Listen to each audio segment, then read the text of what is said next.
Welcome to the Deep Dive, your shortcut to being truly well-informed. Today, we're diving deep, really deep, into something ancient but incredibly relevant. We are indeed. We're talking about Ayurveda, an alternative medicine system originates from the Indian subcontinent, practiced for over 2,000 years.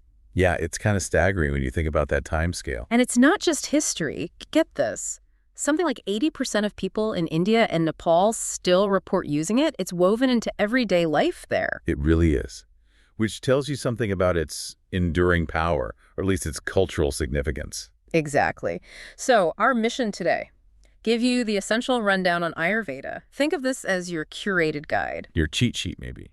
Yeah, your cheat sheet. We'll unpack its origins, the core ideas, how it's actually used, some surprising bits. And importantly, the controversies, too. We need that balanced view. Absolutely. We've sifted through a lot of material, including detailed info from Wikipedia's Ayurveda entry to give you the full picture, no fluff. Ready to jump in? Let's do it.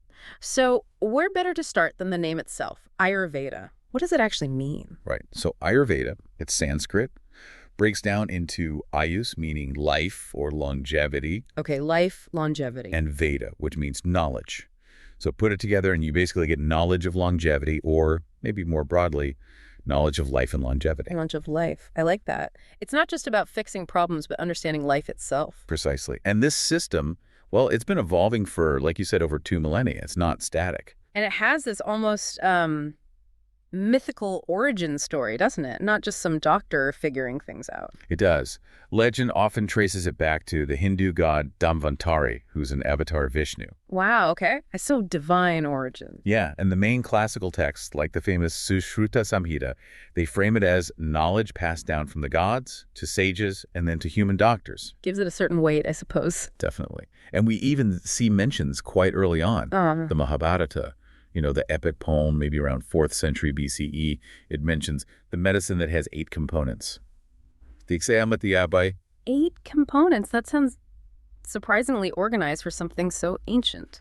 It really is quite structured. Yeah. That's one of the fascinating things. It wasn't just one general practice. They had these 8 main branches, the Abba. Okay, let's hear them. What were they covering? Well, first you've got Kaya Chikitsa, that's your general medicine, focusing on the whole body, the foundation, really. Makes sense. Then Kamarabucha Pediatrics, and this was comprehensive, prenatal, postnatal care for mother and baby, childhood illnesses, midwifery.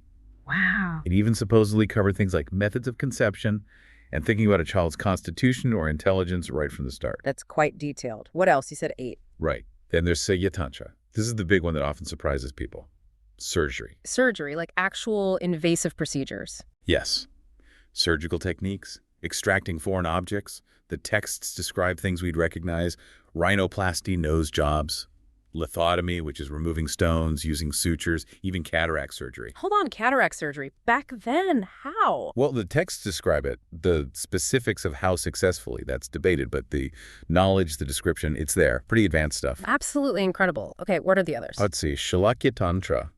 That dealt with ailments sort of above the neck. Ears, eyes, nose, mouth. Like an early ENT specialist. Okay. Then Bhuta Vidya. This one's a bit different. It dealt with pacifying, possessing spirits, and mental health issues thought to be caused by them. So a connection to mental well-being, but through a very different lens than we use today. Exactly. A supernatural or spiritual lens, you could say. Then there's Agata Tantra, basically toxicology, dealing with poisons, animal, vegetable, mineral epidemics, and antidotes. So an early form of public health and poison control. Kind of, yeah. Then Rasayan Tantra. This is all about rejuvenation. Tonics and practices aimed at increasing lifespan, boosting intellect, strength. Anti-aging, basically. Everyone's favorite topic. Always. Yeah. And finally, Vajjikaranta Tantra. This focused on aphrodisiacs, fertility treatments, improving sexual health and pleasure. Some texts even link it to spiritual growth, transmuting sexual energy. So across these 8 branches, it's clear Ayurveda wasn't just looking at isolated symptoms. It seems really holistic. That's the word, definitely. It views physical existence, mental existence, and even personality not as separate silos, but as interconnected parts of one whole person. That's key for diagnosis and treatment. And this idea of balance comes up a lot, right? Absolutely central. Balance is everything. They even say suppressing natural urges like holding in a sneeze is unhealthy, could lead to illness, maybe shoulder pain, they suggest. Sneeze? Yeah, but it's also about moderation in urges. Don't overeat, get enough sleep, but not too much, balance sexual activity. It's about finding that sweet spot, that natural equilibrium. So if it's holistic, how does Ayurveda conceptualize the body itself? What are the fundamental parts? Good question. It sees the body as made of tissues, called dhatus. There are 7 of them. Chyle, blood, muscle, fat, bone, marrow, and semen. Okay, the physical stuff. Right. Then you have waste products, the malas, and then crucially the doshas. These are seen as 3 fundamental biomaterials or energetic principles. The doshas, we hear that term a lot. We do. And everything, including these bodily substances, is also linked back to the 5 classical elements: earth, water, fire, air, and ether. The Panchamahabhuta. Exactly. And there are also 20 gunas, or qualities like heavy light, cold hot, inherent in all matter. It's a very layered view. So let's dive into those doshas. What exactly are they? They seem super important. They absolutely are. The tridosha theory is core. They are the 3 postulated elemental bodily humors: vata, pitta, and kapha. Vata, pitta, kapha. Right. Vata is often linked with air and ether. Think movement, the nervous system. Pitta is fire and water digestion, metabolism, enzymes, transformation. And kapha is earth and water structure, lubrication, mucus, stability. Okay, so like 3 fundamental forces or energies in the body. That's a good way to think about it. Health is seen as when these 3 are in balance samyatva. Disease arises from imbalance via manfa. And I've heard that everyone has a unique mix of these. Correct. Ayurveda teaches that each person has a unique inherent combination of doshas that defines their constitution, their prakriti. This also influences their personality. So a practitioner tries to figure out your prakriti. Yes, because your prakriti might make you more prone to certain types of imbalances or diseases. For example, someone who is predominantly vata might be more susceptible to things like, say, gas, constipation, or even rheumatism. Interesting. So it's about understanding your tendencies. Exactly. And managing them to maintain balance. It connects to mental health, too. They thought deranged vata, for instance, could be linked to mental disorders, although some texts had other ideas, too, attributing insanity to things like cold food and possession by the ghost of a sinful Brahmin. Right. Okay. Maybe not all explanations hold up to modern scrutiny. Perhaps not. What about this other term, ama? I hear that's quite unique, too. Ama, yes. It literally means uncooked or undigested in Sanskrit. Undigested, like food. Sort of. Yeah. It refers to anything in a state of incomplete transformation. Specifically, it's seen as this toxic byproduct of improper digestion, like your digestive fire isn't working properly and stuff just kind of stagnates, creates this sticky, toxic residue. Like internal sludge. That's a great way to put it, internal sludge. Yeah. And this concept, this ama, really doesn't have a direct equivalent in standard Western medicine. It puts metabolism and digestion right at the center of health and disease. Fascinating concept. And where does Ayurveda sit historically within Indian knowledge systems? Well, in the medieval classification of Sanskrit knowledge, it's seen as an Upaveda, a subsidiary Veda. Some traditions even call it the 5th Veda.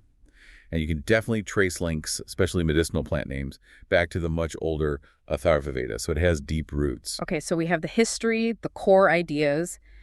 How does this translate into practice? How do Ayurvedic practitioners actually figure out what's wrong? Diagnosis. They use what's called the 8 ways of diagnosis, or Ashtavida Pariksha. This includes checking the pulse, nadi examining urine, mutra, stool, mala, the tongue, jiva, listening to the speech, shabda, using touch, sparsha, observing the eye's vision, drok, and looking at the overall appearance, akruti. Sounds very hands-on, very observational. It is. They use all 5 senses, listening to breathing, speech quality, looking at the skin, the eyes, feeling the pulse. And they also have this unique concept of marma points. Marma? Yeah, specific vital points on the body. Studying these is considered important for diagnosis, too. Kind of like pressure points, but with deeper significance in Ayurveda. That's incredibly thorough. What about treatments, then? And prevention? Well, while surgery exists in the classical texts, modern Ayurveda tends to focus more on building a strong metabolic system, good digestion, and effective excretion. That's seen as key to both treating illness and preventing it. How do they achieve that? Through various means. Diet is huge, tailored to your dosha. Lifestyle is critical. Things like exercise, yoga, meditation are often recommended. There's also this concept called dinacharya. Dinacharya. It's about aligning with natural daily cycles, having a routine for waking, sleeping, working, eating, living in rhythm with nature, basically. And hygiene is very important too. Bathing, teeth cleaning, using a tongue scraper, oil pulling, even eye washing. Oil pulling, tongue scraping. I've heard of those gaining popularity They recently. have. Many of these basic hygiene and routine practices are central to Ayurvedic prevention. And the actual remedies, what goes into them, I assume mostly herbs. Overwhelmingly, yes. About 90% of the substances used are plant-based. Roots, leaves, fruits, bark, seeds. Common things you might know are cardamom, cinnamon, ashwagandha, tulsi or holy basil, and truffula.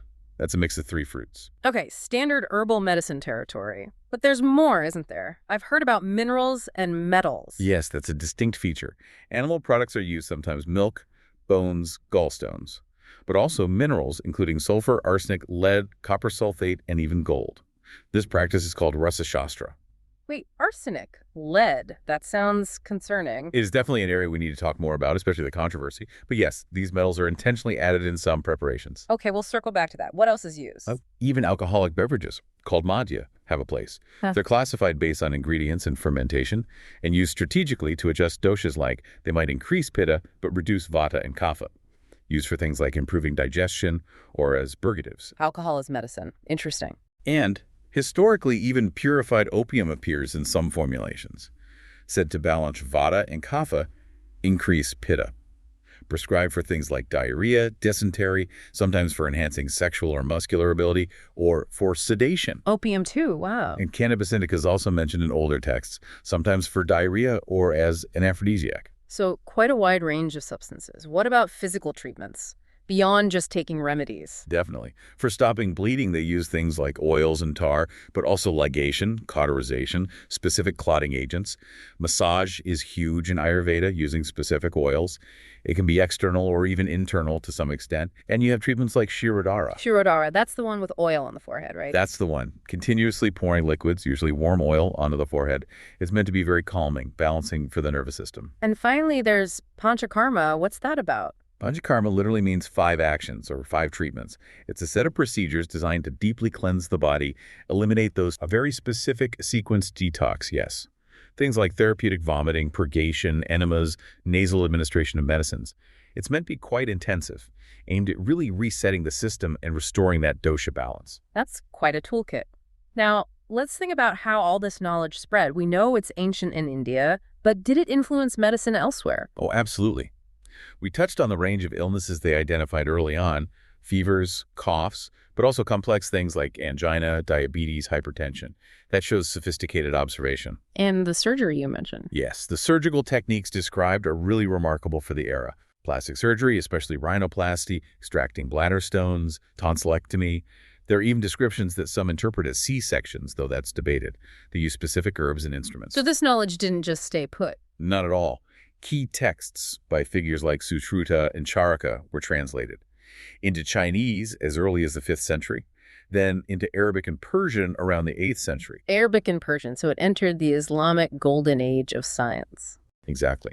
And through those Arabic translations, the knowledge eventually made its way to Europe by around the 12th century. No way. So Ayurvedic ideas influenced European medicine. There's evidence suggesting influence, yeah. Some Renaissance Italian surgeons, like the Branca family and Gaspar Tagliacozzi, seem to have been inspired by Sushruta's techniques, particularly for reconstructive surgery, like nose reconstruction. That's a connection I hadn't realized. What about more recently? Well, even in the late 18th century, British physicians in India observed local rhinoplasty techniques. There was an article about it in the Gentleman's Magazine in 1794. So they were impressed. Initially, yes. European surgical instruments were even modified based on Indian designs. Yeah. A British surgeon, Joseph Constantine Carpew, performed the first major rhinoplasty in the West in 1815, and he explicitly credited the Indian method. But then things changed. Yeah, during the height of British colonial rule, the official policy shifted heavily towards promoting European medicine and often actively suppressed or disparaged traditional Indian practices like Ayurveda. A familiar story in colonial contexts. Sadly, yes. But after India's independence, there was a renewed focus on reviving and integrating Ayurveda into the national healthcare system. though that integration with modern medicine is still complex and ongoing. So bringing us to today, it's clearly still a major force, especially in India and Nepal. Huge. Millions use it. The Indian government actively supports it. There's the Ministry of AWH, Ayurveda, Yoga and Naturopathy, Unani, Stita, and Homeopathy, the Central Council of Indian Medicine, CCIM. They even created the Traditional Knowledge Digital Library, partly to prevent foreign patents on traditional remedies biopiracy. And it's big business too, right? Definitely. The global market was valued at something like 4.5 billion US dollars back in 2017, probably more now. It has a significant economic presence. And how has it shown up in the West more recently, since maybe the 70s? It's seen a resurgence and adaptation. You sometimes hear distinctions made between modern Ayurveda, which might be more secularized even within India, and global Ayurveda.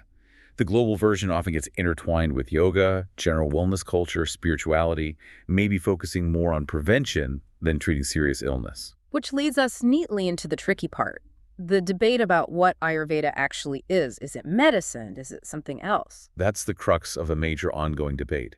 Many scientists, medical professionals, and skeptical organizations classify Ayurveda as a pseudoscience. Pseudoscience, why? The main arguments are that its core principles, doshas, ama, the 5 elements, aren't based on scientific evidence or biology as we understand it today. And critics often point to a lack of high-quality research, like rigorous large-scale clinical trials, to support its effectiveness for specific diseases.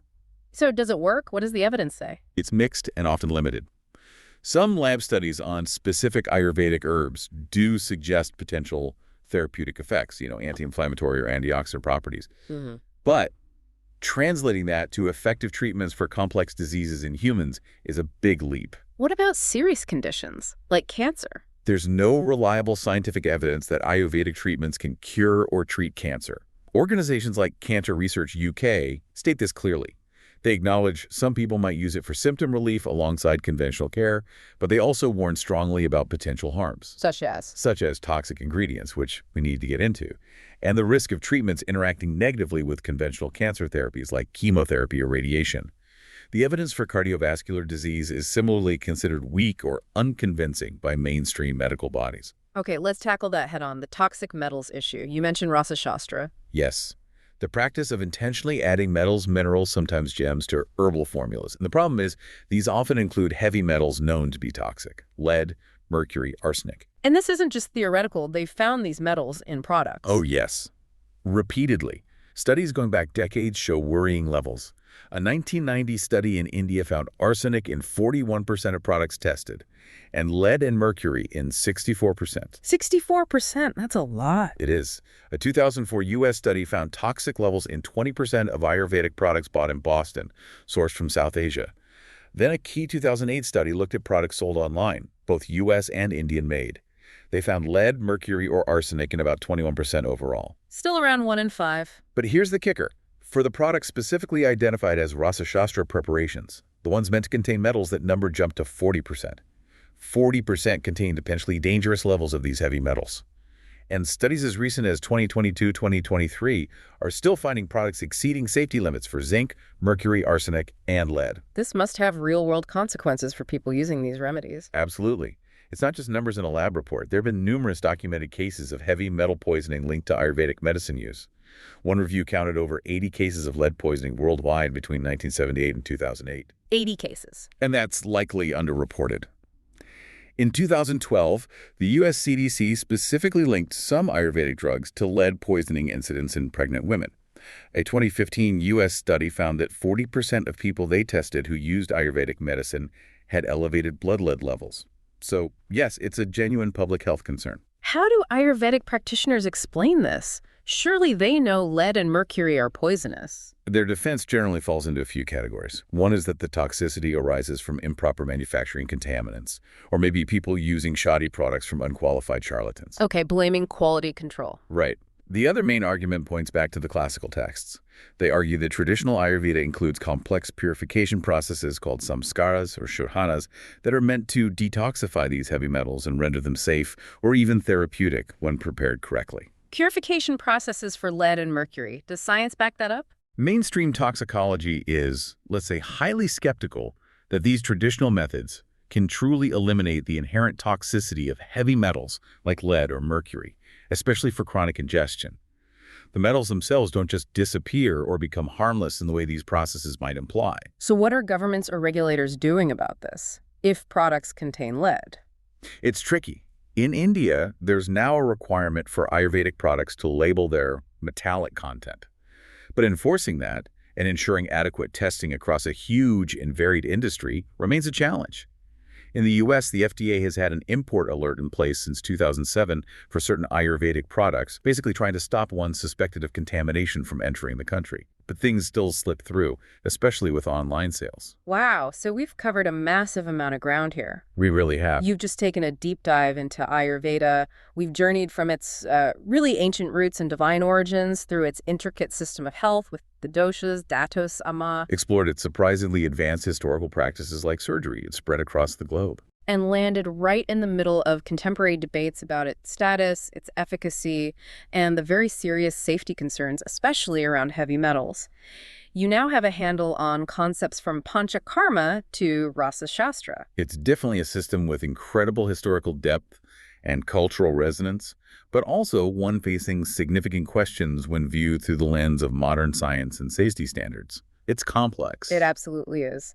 So the big takeaway for you, the listener, after hearing all this, maybe the question to ponder is this. In today's world, with access to so much information and so many different approaches to health, how do you navigate it all? How do we best balance the potential wisdom in ancient traditional systems like Ayurveda with the evidence-based rigor of modern science, particularly when making choices about our own health and well-being? That's the million-dollar question, isn't it? Hmm? Something to really think about.